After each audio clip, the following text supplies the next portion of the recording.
right, so now we'll get started. Okay, so here we have I'm Connor, and this is Chris, Alex. We've met you over the internet so far, and now we just met Theo. Yeah. You guys are Should obviously a part of Kong, and that is the focus of this interview today. Yeah, so Chris, you want to kick us off? Yeah, so why don't you guys just get started by telling us your roles in the band and what Kong is all about? Cool. So me and Alex both play guitar. We both write the majority of the music, and we don't have like the rhythm lead guitarist kind of thing. We both kind of just do whatever we feel like. No, right.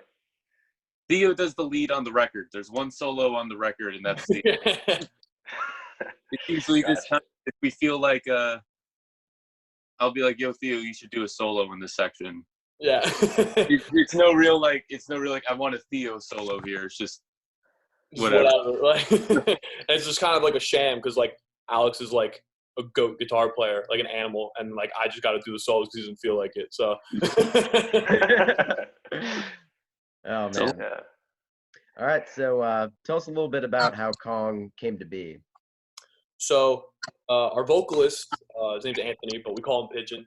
He like hit me up at some point like 2-3 years ago and told me like, hey, I want to start this band like metal, kind of hardcore, kind of like we kind of wanted it to be in the vein of like a band called Weekend Nachos, which is like a power violence kind of thing. And it obviously didn't end up being like that, but it was initially just me, him, and our drummer for like a really long time. And then we got our bass player, Nolan.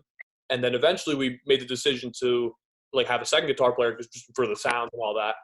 And I hit up Alex because Alex and I had played in like a metalcore band in like 2014 together. And like my first band ever.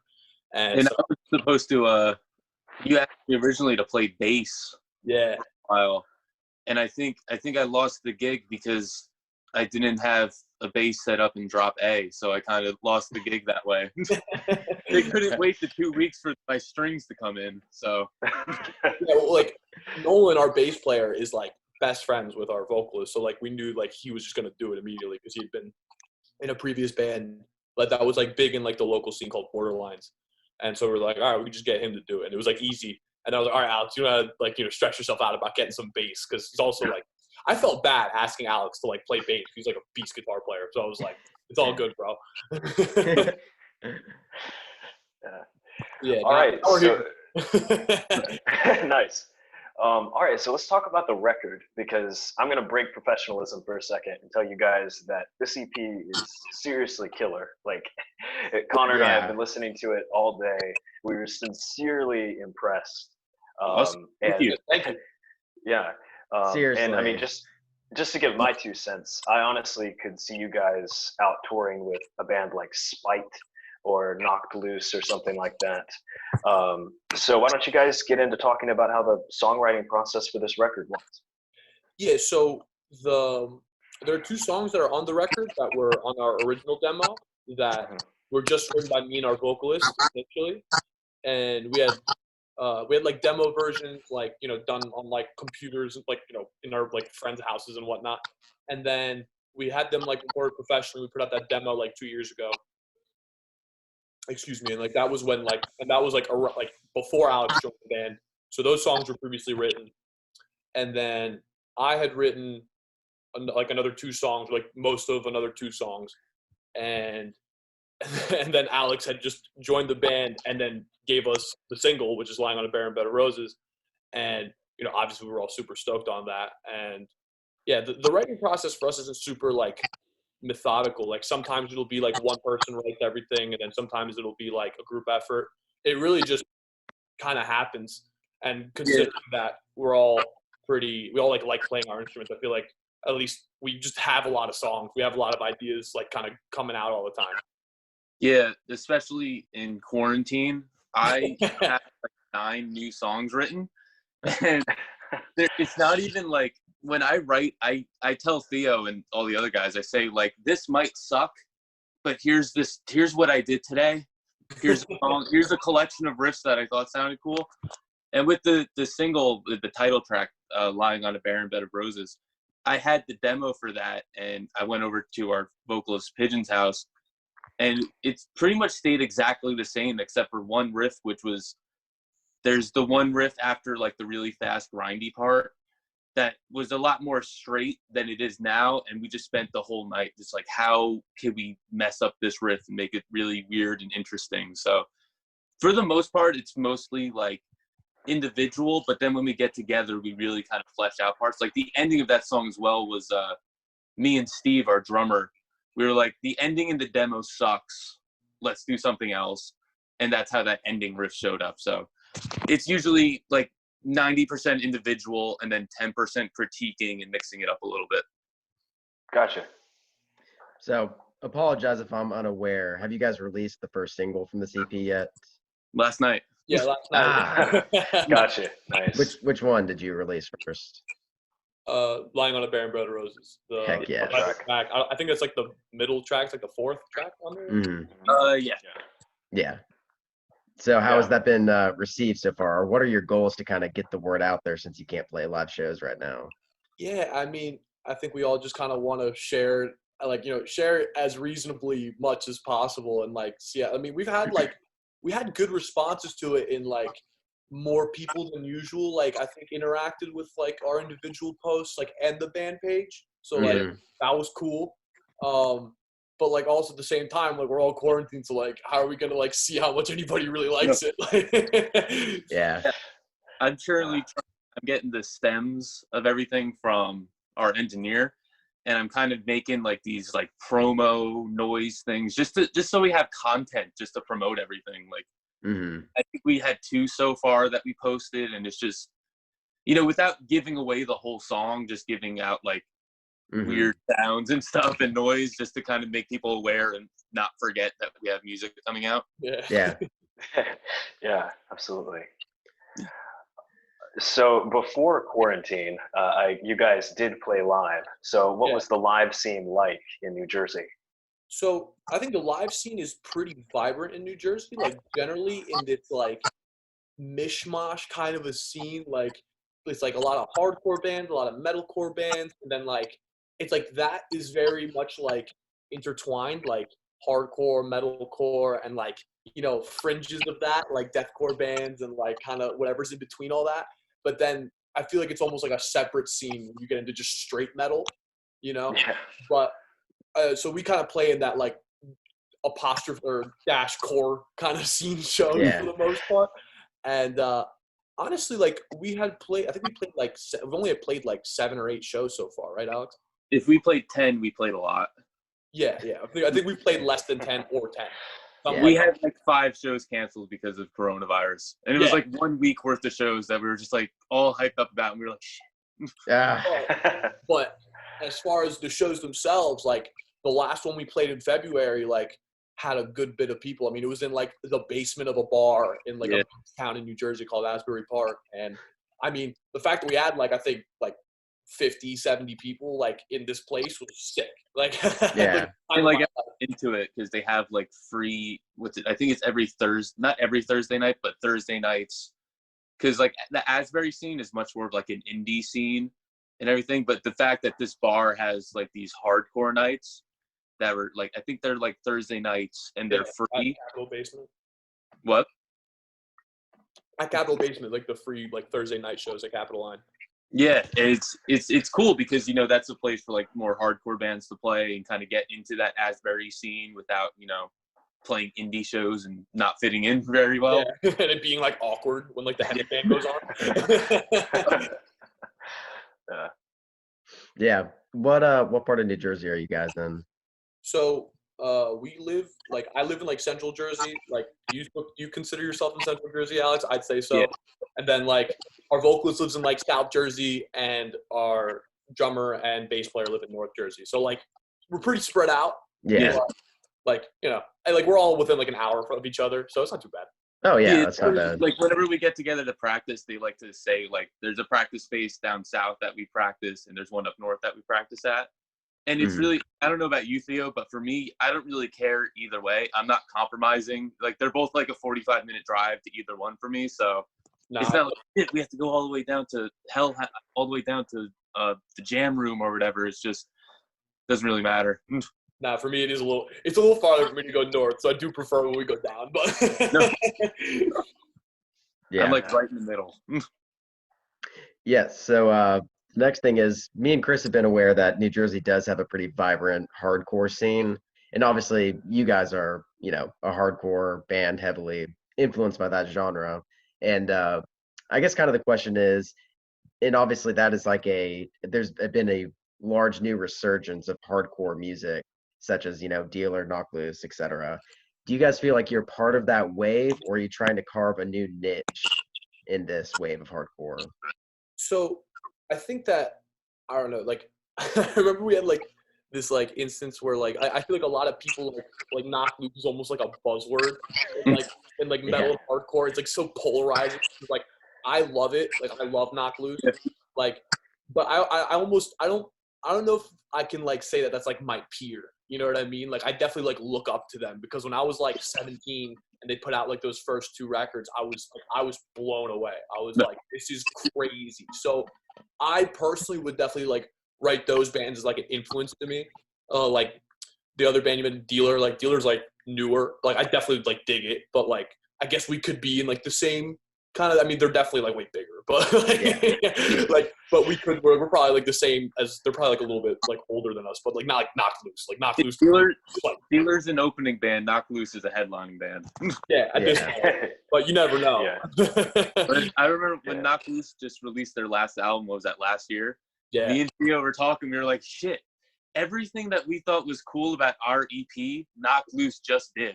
They just did it better. Everyone's thinking like Knock Loose rip-off band. Yeah, like everyone's like, oh no, these guys are just trying to be Knock Loose. We're like, god damn. It was like 20 seconds into the record. I was like, we did that riff. No. Yeah. So obviously Connor just said that when we listened to the record, we heard a lot of hardcore influence, but sincerely, what were your influences going into this record? So at least for me, like I have this like, and I know like Alex is like also like the same way in like a similar sense. Like I just listen to like a lot of stuff, but like, I don't know, I try to be as like, I just kind of go for like cool factor and like heaviness at all times. Like, so I don't really have like my biggest influence like guitar playing wise are probably like Cannibal Corpse or like Metallica or like so stuff like that. Like, but I know I don't play anything like that. Like, so that's kind of like that's like the weird thing. Me and Alex had like a conversation about that. Like when I wrote like a few of those songs on this record, like all I was listening to was like Pierce the Veil. Like, yeah, it's like I'm really weird like that. So I have like trouble answering that. But Yeah. It's like one of the main things that I try to do with the songs that I write, and I think is a direction that we're all kind of moving in as a band, is just general song structures being tighter. Because like, I mean, like if you look at a band like Knock Loose or something, especially like the earlier Knock Loose stuff, it's very much just here's 6 riffs and just go with it. Where like, like Theo was saying, like when this record, when we were recording it and writing and everything, I was listening to The Cure, like that was it. I listened to The Cure. And, like those songs are so well written and everything. I'm like, what if we just like make really nasty hardcore riffs, but like have choruses and stuff? And like you could hear that in like the title of the songs that I did on the record. I was like, let's do this riff more than 4 times. Like let's make a catchy set. I think we're doing that with all of our newer stuff too. So it's kind of separating in the way that I think our songs are decently memorable, at least, which is kind of a cool thing, because at least one of my biggest critiques of like I learned of so many bands from being in this band, because like they're all like really into that stuff. I'm just like, I like this stuff.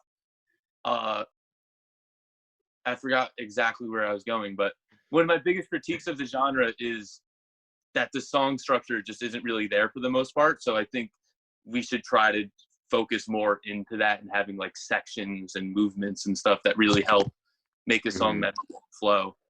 No, I can definitely like second that. Like that's been like on my mind, like whenever I write something as of late. Like I've been thinking about like, how do we make this like catchy? Like how do I make somebody want to listen to this like more than once? Because there are a lot of cool bands like, contemporaries in like our local scene, like bands that I like, but there's a point where you listen to some songs that are just like, all right, cool, ride bell riff into breakdown, and then ride bell riff, blast beat, ride bell, end. Like, and it's just like, all right, like why did we do like there's no like point. So Yeah. I definitely think that's something I've been trying to be like cognizant about. I think to like even contradict your point is I want to make a song where you don't even have to listen to it more than once. Like you could listen to it once and you know how it goes. Like, and I feel like even like with Knock Loose's last record, I listened to it for the first time in a while. And honestly, a few of those songs, I was like, I don't even remember this one. So I want to be able to make music that you hear it once and like you at least have some sort of idea of how it went. Does that make sense? Yeah, that makes sense. No, absolutely. In fact, one of the things I liked most about your album was the opening track, Fury. I mean, that was the hook. Like I listened to the whole thing front to back when it started off with Fury. So I was wondering if I could get you guys to talk about that song in particular and how it was composed. Yeah, so me and Pigeon wrote that like summer of 2018, and just kind of on the fly one day together. Like we didn't have like we didn't have like a computer at his house. Like I just brought my guitar over and we just kind of like wrote down some riffs. And then we had his friend brought like a desktop and we paid him $20, and he recorded it in FL Studio. And I think we had up until like the last breakdown riff. And we literally just we had that riff was like first song. That was like supposed to be like the intro, like another song. And we just said, nah, we're gonna make that the breakdown. And I don't know, the part that I do vocals on, if you didn't know that I did the vocals on the end breakdown, was initially done by like a friend of ours, but I always did it live, and we didn't feel like he's in like a bigger band, so we didn't feel like bothered. I think he was on like tour or something, so I just did it. And what else? I think that was kind of like that was the first song we wrote as a band, or as me and Pigeon collaborating, and like the really slow beginning was kind of like remnant of that like Weekend Nachos kind of vibe that we were trying to go for, and then like the hardcore part after.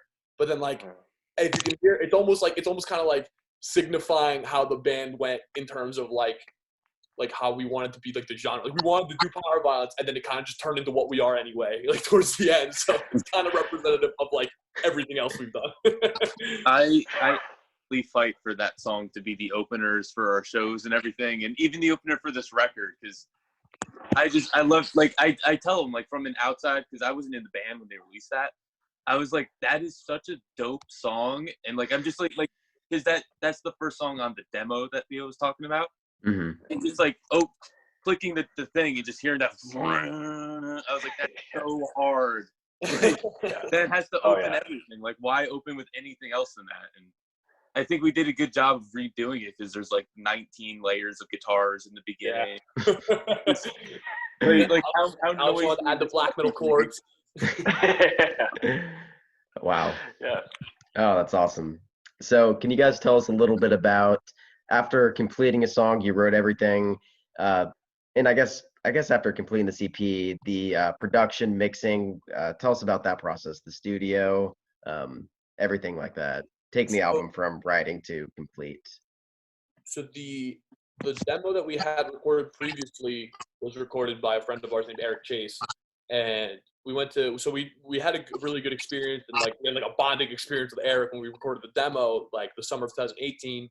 And so then last summer we started recording this EP now, and I think after like tracking everything, which was like how tracking is, it's fun, but it's tedious and it's hard, and it pushes you.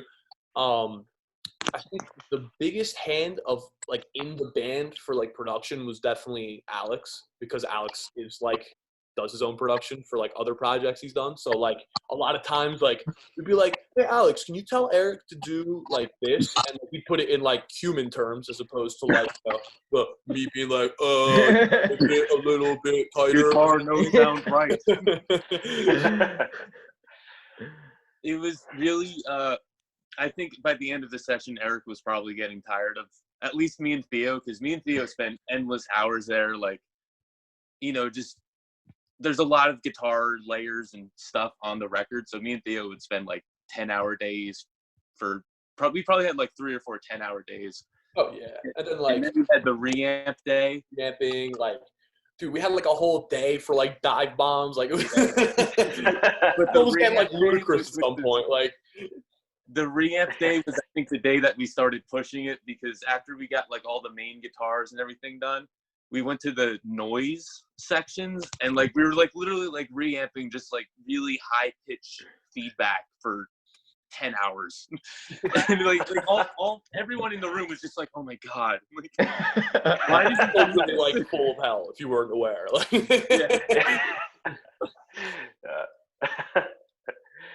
Nice. Yeah, Full of Hell was definitely something I heard in the music as well. Alex had brought it up when he sent the music over, but I definitely heard it, and it added a lot. I'll find them, bro. Come on, like, not going in. Switching gears a little bit, do either of you contribute to the lyrics? No. No, Okay. is an amazing lyricist, considering that he can't spell or speak at all. Yeah, like, I love him, but like mumbles in person, like doesn't really talk loud. And then like he'll write, like, there's a lyric on, I think, Bloodletting, that he said during the guest vocal where he says vociferously. I don't even know what vociferously means now. Like, how does he know that? I don't know if he told you, Theo, but he told me what Lying on a Barren Bed of Roses, like what that song's about. Yeah. Did he talk to you about that? No. It's like, because he asked me, because he tried to make it for this and he wanted to make sure that his explanation to me made sense. And it's like something along the lines about how like making music is super rewarding, but in the end, being a small band, no one hears your music, so you get really depressed and stuff. Like, it's like this super deep shit. And like, I'm like, what are you, like, Pigeon? You can't even spell any of these words. Like, no, like Pigeon has like a lot. Great lyrics. Yeah, he writes great lyrics, and he really like, and he pushes himself for sure, because he wants people to read it and like connect to it, because like, you know, like I think a lot of the songs he like writes about, like Demonstration of Strength, is like really personal. So like that I know is like about, like, you know, there's a lot of people in your life that like kind of victimize you, like if like family, like abusive partners, etc. And it's like demonstrating like your strength to live on without them or through living with them, you know. And like, so he like, I feel like that's something that he really pushes for, because he like, you know, Pigeon wrote all of Dying in Vain, Aching Eternally. Like, that was just all him. Like, he doesn't play guitar in the band, but he can play guitar and he can write a hell of a song, and he like just wants people to, he just wants to do as much as he can for the band, like as much as like, you know, me, Alex, and the rest of us do. But like, I feel like a lot of vocalists like to like take the back seat and just kind of wait, you know. Yeah, he's really proud of his lyrics. Very in all of our posts, he's like, you got to post the lyrics in the description or in the caption. I'm like, the caption's too big, dude. It only takes so much, bro. Oh man. So how long have you guys been musicians yourself? I don't know what you really define as like a musician. Like, I've been playing in I've been playing in bands that have been playing shows since like 2014, but like kind of on and off until like Kong started, because like, you know, I'd be in a band for like a year, break up, take me like another year to find another band, you know, take another 2 years to find another band, and then like, so I would count like 2015, 2014, like being like actually in like active in my local scene. But you know, even then, like before Kong, there was like a year where I was like really busy at school, like, 'cause I go to school up in Pennsylvania, so I was kind of like absent. Yeah. Like, Alex is like a full-blown musician. Like, he can like tell you what like a chord is and stuff. It's crazy. I probably first started playing guitar, like noodling with it, when I was like 8, because my earliest memories of wanting to play guitar was from Tony Hawk Pro Skater 2. And like the soundtracks, all like Soundgarden songs and stuff. And I'd be playing the video game, and my dad would walk up, I know how to play the song, and he would just start playing the songs. And then Guitar Hero 2 is at least where my dad noticed that I was really becoming a serious guitar player, because I would walk up to him and be like, yo, Dad, how do you play Smells Like Teen Spirit? And he'd be like, oh, everyone knows how to play Smells Like Teen Spirit. Like, that's everyone. And he says, when I walked up to him and asked him how to play Carry On Wayward Son, he was like, why the fuck does he want to know this song? And that's when he knew that I was like kind of wanting to be a guitar player. So I would say probably 13 was when I started doing it seriously. And let me think. My first serious band was probably in like 2012 maybe. And I was in that band forever. Yes, you're a Gravity baby. And then I was in a band with Theo for like 2 weeks before we broke up. Yeah, that's how I met Alex. And then I got Kong. I got a couple other projects that I do. So I've been playing guitar for too long. I'm gonna learn a real instrument. I didn't get to like experience like cool music for like a long time. Like my parents are immigrants, so like I listened to like a lot of like Greek music and like a lot of like really old like 80s music like for a while, and then when Guitar Hero 3 came out and I heard Through the Fire and the Flames, for some reason also like completely coincidentally like my little brother asked my parents for guitar lessons, and I was like, hey, can I do that too? And they were like, yeah, sure, why not? We're paying for him. And then and I just kind of stuck with it. And No, my mom's favorite band is Metallica, and my dad is much more underground. My dad, my dad believes Metallica sold out after Kill 'Em All. My dad's all these black metal bands he's into and shit. So he's definitely like listening to Napalm Death when I was 5 years old. So I've been into music for too long. Yeah. I've come to that conclusion. Oh, wow. So you guys can keep this a secret if you want, but what does the band name mean, if anything? So what happened was I joined the band and like this was the name. Like Pigeon sent me a direct message. He was like, "Yo, I'm gonna start a band. We're called Kong." I was like, cool.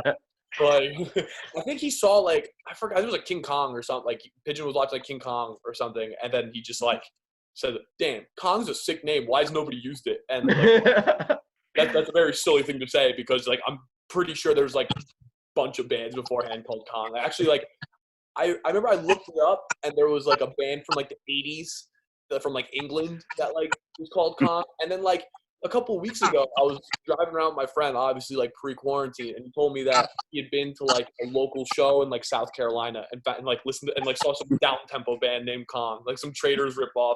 Like See, I went to Universal with my girlfriend last summer, and I took the sickest promo pictures in front of the Kong Skull Island ride. Yeah. So like we had a little photo shoot there. I always say we should try a tour with Gojira, because then we could have the Kong Godzilla tour. That's awesome. I was a little worried when I saw your band name that your songs were going to be all about King Kong, but I'm glad to hear the lyrics have a lot of meaning. Don't get me wrong, I love like really tropey, like corny metal bands, but like I don't think I could do it. Like, like seriously. Shadows of Intent is it with the Halo stuff. Oh man. Oh gosh. So moving forward, what are kind of some of your broader goals for the band, maybe this coming year, especially if you guys can start performing live again? Honestly, like I want to get on the road as soon as possible. Like I'm about to graduate college soon. Knock on wood, make sure I don't fail none of my classes. But I mean, if we can, I'd be down. I just want to play as many shows. I feel like that's where we make the most connection with people. Like, I mean, maybe it's because like internet is like super like oversaturated with like local bands trying to make a name, but I feel like when we play live, people actually listen. So yeah, I love like that rush of like playing live, and I'm sure Alex feels somewhat similarly. Yeah, live shows definitely. Like Theo said, he's graduating soon. I graduated like last year. I think Steve's graduating next year, maybe. Yeah, I don't know. It's like mostly online stuff, so I think like as many shows as we can get, especially considering we had so many shows lined up that are all canceled now. Mm-hmm. Which I mean, the cool thing is that a lot of promoters are like keeping to their word and they're trying to keep the shows on for when quarantine's over. Yeah, our one show in February I just saw got moved to September 2021. So hell yeah, the hope up for that one. but there's that. I want to, like I said, we have so much music. I really want to be able to all get together and hash out these new songs and get new stuff ready to go, because I think as important as the shows are, I think it's equally as important to just release as much stuff as we can get out, just to, you know, maintain that presence and have material out. And like release good quality stuff too, because Yeah, you know, not just release bad music. What's the point? Yeah. Yeah. Well, not to drift too far away from the discussion about the band, but obviously, Alex, you have a music review channel. We have a music review channel. So what's some stuff that both of you guys are excited for that's coming out soon, if anything? So I'm gonna admit, like, a lazy habit of mine is like, if I hear like a band I like without a new record, sometimes I just wait until I'm in the mood to listen to it. Yeah. So the one that's like on the back burner currently is that new Warbringer record. I've really liked all the singles. Oh yeah. Have not listened to the whole album yet. No. I don't know. I was really hyped for the Lamb of God record that was supposed to come out yesterday, but that didn't come out. And then I was really excited for the new Weezer record that was supposed to come out next week, but now that's not coming out. The Deftones have a new record, but I don't know when that's coming out. I don't really know. Yeah, dude, I was really stoked for that new System of a Down record too. They literally have a new record, and they're like, "Yeah, we want to release it this summer, but we're probably not going to." Yeah, exactly. Wow. Surge doesn't feel like it. Yeah. Haley Williams' new record was really good. She came out with a really sick record. I'm trying to think of what else is out. I have a list. I think most of the stuff I was really anticipated for this year is out already, and it's probably going to be most bands announcing stuff that I'm going to get hyped for. And I'm just kind of drawing a blank right now on what's coming out. I think it is a little dry right now. I mean, I've been trying to find some possible album reviews coming up, and I don't have anything on the radar right now. It's just like, I have a list on my phone. Like, I'm not going to check it, but I think pretty much most of it's tapped out, especially because, like I said, bands are canceling their releases or postponing their releases. So can't really count on that. But, you know, like the Foo Fighters were supposed to come out with a new record. That's not happening anymore. Just, it's kind of really lame. And I give props to all the bands that are actually releasing music, especially like local bands, like one of the New Jersey bands, Paralysis. They just they just leaked it to me. I think that comes out in a couple weeks. But they're actually going through with that, so that's cool because, I think it's important if you can't tour to release new music anyway, because you have something to do. Absolutely. Matt Heath from Serbian, who's kind of killing it. But it's also probably easy for us to say because we don't have like money to like that's like riding on us. So I was kind of bummed because friends of ours in a band called Bleed. Quick shout out to Bleed. We're gonna they were about to make a new like record. They had like 2 singles out, and like coronavirus kind of killed that.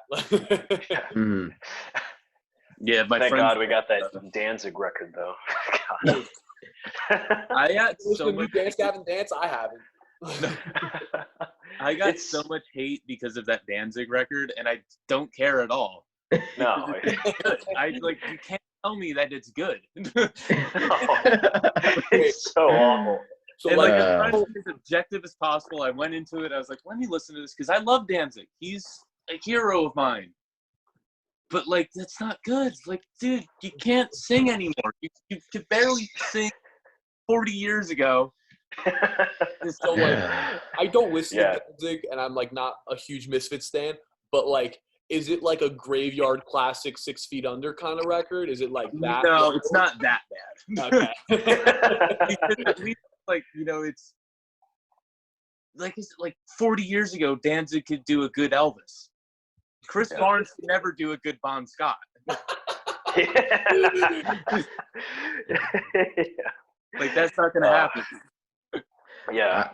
All right, so I've got a question for everybody. All 4 of us can answer this. What are your 3 most enjoyable records you've heard, metal or non-metal, in the last year? The last year? Yeah. Omerta. Yeah, Omerta's cool. I'd definitely say A Different Shade of Blue, Knock Loose. I know we've been like name dropping. Like since that record came out, like I have been like so adamant about like fighting Knock Loose haters verbally. Like that album front to back, like I love every song. They get way too much hate because they did Warped Tour, but like, Popular. I mean, why would you not do Warped Tour? Like Black Yeah. Dahlia did Warped Tour, and they got really popular from it. Yeah. I'd say probably my favorite record in recent memory is the last Devin Townsend record, Empath. That album is perfect. Dude, his live show got canceled on the day we were supposed to see him. It was hours before. Yeah. Do you guys listen to Faceless at all? What's that? You guys No, not much.